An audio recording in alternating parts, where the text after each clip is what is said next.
ফরিদপুরের সদরপুর উপজেলায় সদ্য বিএনপিতে যোগ দিয়ে দলের নেতাকর্মীদের বাড়িতে হামলার অভিযোগ পাওয়া গেছে আওয়ামী লীগ ছেড়ে আসা সদস্যদের বিরুদ্ধে।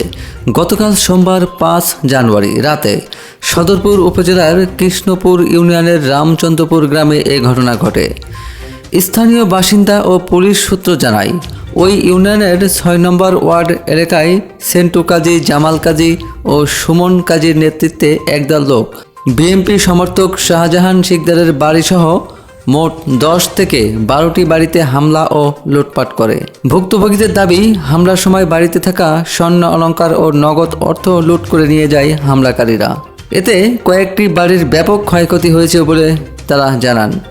হামলার শিকার পরিবারগুলোর সদস্যরা অভিযোগ করেন, হামলাকারীদের মধ্যে অনেকেই সম্প্রতি আওয়ামী লীগ ছেড়ে বিএনপিতে যোগ দিয়েছেন বলে দাবি করেন। নতুন করে দলে যোগ দিয়েই তারা বিএনপির নেতাকর্মীদের বাড়িতে এই হামলা ও লুটপাট চালিয়েছে বলে ভুক্তভোগীদের বক্তব্য। এ বিষয়ে কৃষ্ণপুর ইউনিয়ন বিএনপির সাবেক সাধারণ সম্পাদক ইউসুফ আলী ব্যাপারী সংঘর্ষের ঘটনায় দুঃখ প্রকাশ করে বলেন, জামাল কাজী ছাড়া সংঘর্ষের সঙ্গে জড়িত অন্য কেউ বিএনপির কোনো কমিটিতে রয়েছেন বলে তার জানা নেই, তবে এরা সবাই বিএনপির সমর্থক। এ বিষয়ে সদরপুর থানার ভারপ্রাপ্ত কর্মকর্তা ওসি বলেন, ঘটনার খবর পেয়ে তাৎক্ষণিকভাবে পুলিশ ঘটনাস্থলে পাঠানো হয়েছে। এখনও পর্যন্ত কেউ লিখিত অভিযোগ দেয়নি। অভিযোগ পেলে তদন্ত সাপেক্ষে আইনগত ব্যবস্থা নেওয়া হবে।